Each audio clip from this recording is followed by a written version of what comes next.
पहली बात तो भैया कौन आप हैं? हाँ।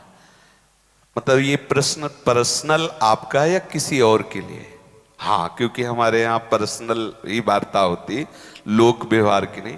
इसमें कोई शर्माने की जरूरत नहीं। इसमें आपने लिखा व्यसन में डूब करके जो कुक्रिया करते हैं एवं उनसे होने वाली जो खराब परिस्थितियां वह कैसे ठीक हो। पहली बात, हम जो व्यसन करते हैं उसे हमें छोड़ना चाहिए, क्योंकि जिस आप खुद स्वीकार करते हैं कि व्यसन से प्रेरित होकर ही शास्त्र विरुद्ध आचरण हो रहा है। वो किसी भी तरह का कोई व्यसन हो, बहुत ध्यान से सुनो, इधर उधर नेत्र मत चंचल करो। सबसे पहले हम माने हुए व्यसन का त्याग करें, क्योंकि वो त्याग नहीं करोगे तो व्यसन में एक प्रमाद स्थिति पैदा करने की ताकत होती है। थोड़ी देर में ही वो एक ऐसे प्रमाद पैदा, आप कोई भी व्यसन करो तो वो व्यसन आपको उन्मत्त करेगा अपने प्रभाव से और प्रमाद स्थिति में लाके वो आचरण करवा देगा। हम पहले व्यसन को छोड़ें। दूसरी बात, जिसे हम जानते हैं कि ये कुत्सित क्रिया है, उस क्रिया को छोड़ें, यद्यपि है बड़ा कठिन। जैसे आपकी स्थिति है, आपने अपने आप को खोखला कर दिया। ये जो आपने कुक्रिया शब्द लिखा हो, आपका जो दर्शन अनुभव करा रहा है, अब आप लाख कोशिश करेंगे तो आपको बार बार मन प्रेरित करके परास्त करने की कोशिश करेगा, आपको ऐसी स्थिति पैदा करेगा कि आप फिर उसी क्रिया पे आ जाएं। पर एक बार हिम्मत करके आपको जलना होगा, तभी आप बलवान हो सकते हैं। बिल्कुल ठीक समझना, नहीं आपके आंतरिक बल को नष्ट कर दिया इस क्रिया ने, इस व्यसन ने आपको नष्ट, अब आपको बलवान हो, आप पुनः वैसे हो सकते हो। कितनी अवस्था है आपके शरीर की? है 30। कोई बात, अभी चांस है, अभी आप सुधर सकते हो। तो आप पहले क्या व्यसन करते हो? अच्छा चलो जो भी हो, तो आप उसे आज नियम लो कि मैं नहीं करूंगा, छोड़ सकते हो? ऑलरेडी छोड़ दिया। ऑलरेडी मतलब बराबर छोड़ दिया। कुक्रिया, कुत्सित क्रिया, हाँ हम समझ रहे, परसल आप उसे छोड़ रहे हैं आज कसम खा के। नहीं, महीना पूरा होने में जो वो प्रमत्त स्थिति आएगी, वो सारी कसम असम खूंटी में टंगवा देगा। क्योंकि वो एक ऐसी उन्मत्तता होती, प्रमाद स्थिति होती है। किन्हीं लोगों के हृदय में ये धारणाएं भर दी गई हैं कि कोई एक थैली है ब्रह्मचर्य की, और जब वो ओवर हो जाती है तो वो हट जाती है, ऐसा धारणा बैठा। ऐसा नहीं है।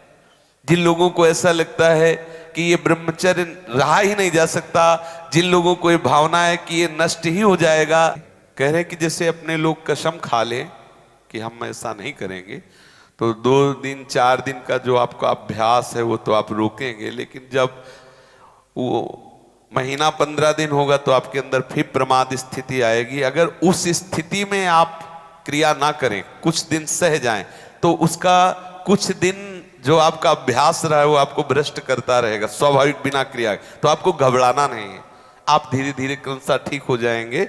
इस विषय पे चर्चा हो चुकी है, पर आप इसमें कुछ प्राणायाम आवश्यक है। किसी योगी जो प्राणायाम के गुरु हैं उनसे आप मिल करके, क्योंकि हम तो वृंदावन के राधा आशिक हैं, हम ये फुस फसत सिखाते नहीं हैं।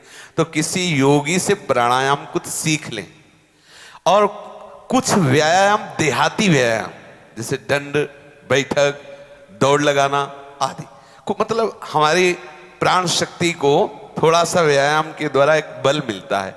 और कुछ आहार नियंत्रण, कि हम इधर उधर की वस्तुएं ना खाएं, वो उसमें पड़े हुए हैं वीडियो में कि ये चीज ना, जैसे ब्रह्मचर्य में सहायक सावधानियां, ब्रह्मचर्य में सहायक भोजन, वो उसमें उसको विस्तृत रूप से आप सुन लीजिए और उससे धारण।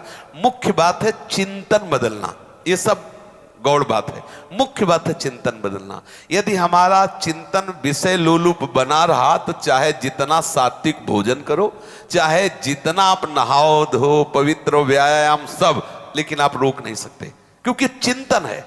चिंतन बदलना अति आवश्यक है। उसके बदलने के लिए सत्संग, शास्त्र स्वाध्याय, नाम जप तीनों आवश्यक है। सत्संग और शास्त्र स्वाध्याय और नाम जप, भले गृहस्थी में हो 30 मिनट अगर हम शास्त्र स्वाध्याय कर लें, मानो श्री स्वामी राम सुखदास जी की टीका जो की हुई गीता है, वो अमृत है साधकों के लिए। चाहे गृहस्थ हो चाहे विरक्त हो, जरूर स्वाध्याय करना चाहिए। किसी भी संत महापुरुष पर जिस पर श्रद्धा हो उसके प्रवचन सुने, और जो भी भगवान का नाम प्रिय हो वो नाम सुमिरन करे। इससे आपका चिंतन बदलेगा और व्यायाम प्राणायाम से शरीर की नस नाड़ियां मजबूत होगी। शुद्ध आहार से आपको एक सपोर्ट मिलेगा। तो आप तीनों पर दृष्टि डालें, आहार ठीक हो, भजन साधन से चिंतन आप अपना ठीक कीजिए, और संकल्प दृढ़ निश्चय के द्वारा उन अशुभ क्रियाओं को दूर कीजिए। जो अशुभ क्रियाएं आप करते रहें तो आप सुधर जाएंगे। नहीं तो देखो कुछ दिनों बाद ऐसा होने लगेगा, आप देखना आपकी विचार शक्ति लुप्त हो जाएगी। आपके अंदर बिना किसी कारण के शंका बनी रहेगी, भय बना रहेगा, घबराहट बनी रहेगी, हर व्यक्ति से बात करने में चिड़चिड़ापन आए, मतलब कितनी तरह की परेशानियां आ जाएंगी। देखो हमें किसी से लेना देना थोड़ी है, तुम हमारे आत्मा हो तो हम आपको सुख पहुंचाने के लिए कह रहे कि आप पुष्ट बनो, आप बलवान बनो, गृहस्थी भी बनो, तो स्वस्थ और सुखमय जीवन व्यतीत करो। अब देखो अभी आपकी अवस्था क्या, 30 वर्ष की अवस्था का जो मनुष्य शरीर है वो पूर्ण स्वस्थ हष्ट पुष्ट होना। देखो आप ऐसे लग रहे हो जैसे बहुत आप चिंताग्रस्त हो, आप बहुत परेशान हो। इससे हुआ क्या, आपने खिलवाड़ कर लिया, तो इसलिए बात है। अब सावधान हो जाइए। बोलिए अब क्या बात, जो आज सुना उससे जीवन में धारण करो, ठीक है। किसी आयुर्वेदिक वैद्य से मिलकर के अगर ज्यादा परिस्थिति खराब हो तो कोई औषधि ले लो। कोई आसपास आयुर्वेदिक वैद्य हो जिनसे आप सलाह करो, वो धातु पुष्टता की आपको औषधि दें। पर आप किसी भी तरह की चेष्टा ना करें कुछ दिन। अगर आप गृहस्थ भी हैं, आपकी पत्नी भी है, तो भी आप कुछ दिन संयम धारण करें जिससे आप परिपक्व हो जाएं, फिर जैसा प्रभु प्रेरणा करें। लेकिन इस समय जैसे हमारे हाथ में चोट लग जाए तो फिर कुछ दिन सेवा निवृत्त हो जाए, उसको पुष्ट कर लें, फिर सेवा।